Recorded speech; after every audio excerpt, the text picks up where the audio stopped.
পাঁচ প্রকারের মহিলা যারা নামাজ পড়েও জাহান্নামে যাবে, রোজা রাখলেও জাহান্নামে যাবে, হজ করলেও জাহান্নামে যাবে, হাজার হাজার টাকা দান সদকা করলেও কোথায় যাবে? জাহান্নামে যাবে।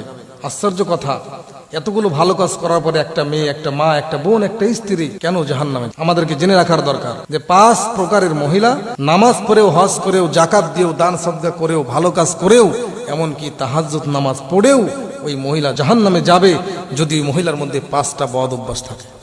কয়টা বদ অভ্যাস? পাঁচটি বদ অভ্যাস যদি মহিলার মধ্যে থাকে, যত নেক আমল করুক না কেন মহিলা কোথায় যাবে? জাহান্নামে যাবে। বিশেষ করে আমার মা বোনদের এই কথাগুলো বিশেষ করে খেয়াল করার দরকার যে পাঁচটি বদ অভ্যাস যেন আমার মধ্যে না থাকে। মুসলিম শরীফের বর্ণনা, আল্লাহর নবীজি সাহাবায়ে কেরামকে লক্ষ্য করে বললেন, ও সাহাবীরা,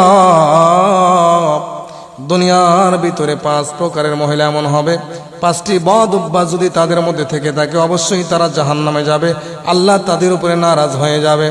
সাহাবায়ে কেরাম জিজ্ঞাসা করলেন, ইয়া রাসূলুল্লাহ, ইয়া হাবিবাল্লাহ, নবী আমার, কি এমন পাঁচটি বদ অভ্যাস যেই পাঁচটি বদ অভ্যাস থাকলে নামাজ পড়েও সব নেক আমল করেও জাহান্নামে যাওয়া লাগবে? নবীজি জানিয়ে দিলেন মুসলিমের বর্ণনা, এক নাম্বার, যেই নারী তার মাথার চুলগুলোকে খোলা রাখার অভ্যাস করে ফেলবে। যেই মহিলা তার মাথার চুলগুলোকে খোলা রাখবে, পরপুরুষের সামনে মাথায় কোনো ঘোমটা দিবে না, কাপড় দিবে না, নিজের চুলকে পরপুরুষকে সামনে নিয়ে পরপুরুষের সামনে গিয়ে দেখাবে, এমন মহিলা যত নেক আমল করুক না কেন জাহান্নামে যাওয়া লাগবে।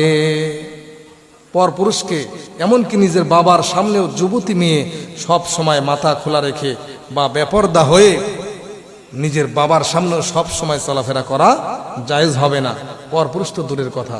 এজন্য এক নাম্বার, যেটা পাঁচটির মধ্যে এক নাম্বার হলো যে চুল খোলা রেখে, মাথা খোলা রেখে, মাথায় ঘুমটা না দিয়ে যেই মা, যেই বোন বাহিরে চলাফেরা করবে বা পর পুরুষকে চুল দেখাবে, এরকম ভাবে বেপরদাভাবে চলাফেরা করবে, এই মহিলার কোনো ইবাদত আল্লাহ তাআলার কাছে গ্রহণযোগ্য হবে না।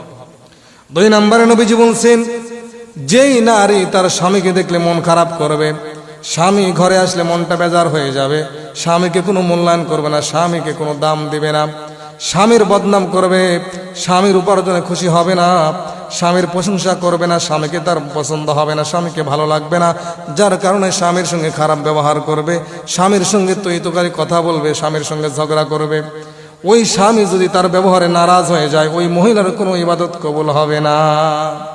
তিন নম্বরে নবীজি বললেন, যেই নারী তার স্বামীর সাথে মিথ্যা কথা বলবে, স্বামীর অজান্তে বাইরে চলে যাবে, স্বামীর অজান্তে অনেক কিছু করে ফেলবে, স্বামী যদি জিজ্ঞাসা করে তুমি কি বাইরে গিয়েছিলে, বলবে না, যাই নাই।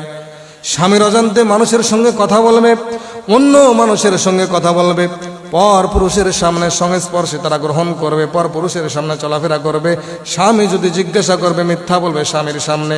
এই তিন নম্বর গুণ, স্বামীর সঙ্গে মিথ্যা বলার কারণে ওই মহিলা সব আমল করার পরেও জাহান্নামে যাওয়া লাগবে। চার নম্বরে নবীজি বলছেন, যেই নারী তার স্বামীর উপার্জনে খুশি হবে না, স্বামী যা উপার্জন করবে তার উপরে খুশি হবে না, বেজার হবে, ওই নারীর ব্যবহারে যদি স্বামী নারাজ হয়ে যায়, বেজার হয়ে যায়, নামাজ কালাম যতই পড়বে না কেন ওই নারীকে জাহান্নামে যাওয়া লাগবে।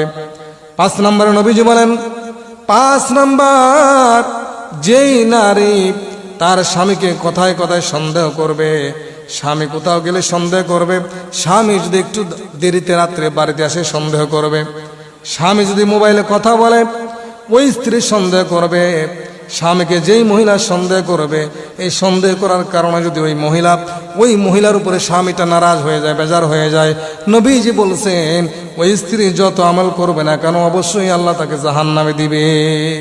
এই জন্য মা বোনদেরকে বলবো, পাঁচটি বদ অভ্যাস।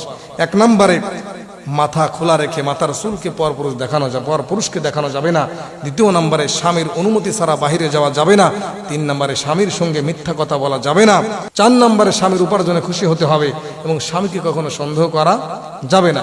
আম্মা জান আয়েশা রাদিয়াল্লাহু তাআলা আনহা, ওনার ঘরে একবার রাসূল করিম সাল্লাল্লাহু আলাইহি সাল্লাম ঘুমিয়ে আছেন। গভীর রজনীতে নবীজি ঘর থেকে বাহির হয়ে চলে গেলেন। আম্মা জান আয়েশা পিছনে পিছনে রসুলের পিছনে পিছনে হাঁটতে লাগলেন।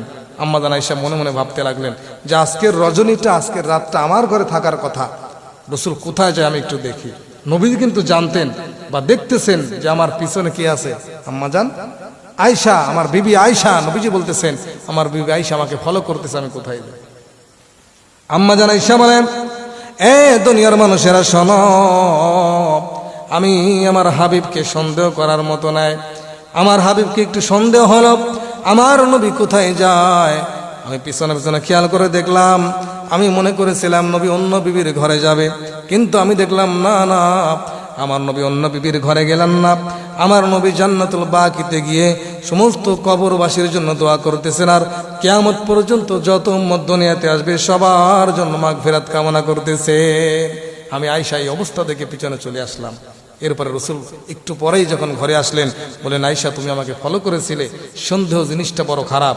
যেই স্বামীকে স্ত্রী যত বেশি সন্দেহ করবে ওই সংসারে কখনো শান্তি আসতে পারে না। এই জন্য আমি মা বোনদেরকে বলবো, অবশ্যই এই 5টি বদ অভ্যাস আপনাকে ত্যাগ করতে হবে।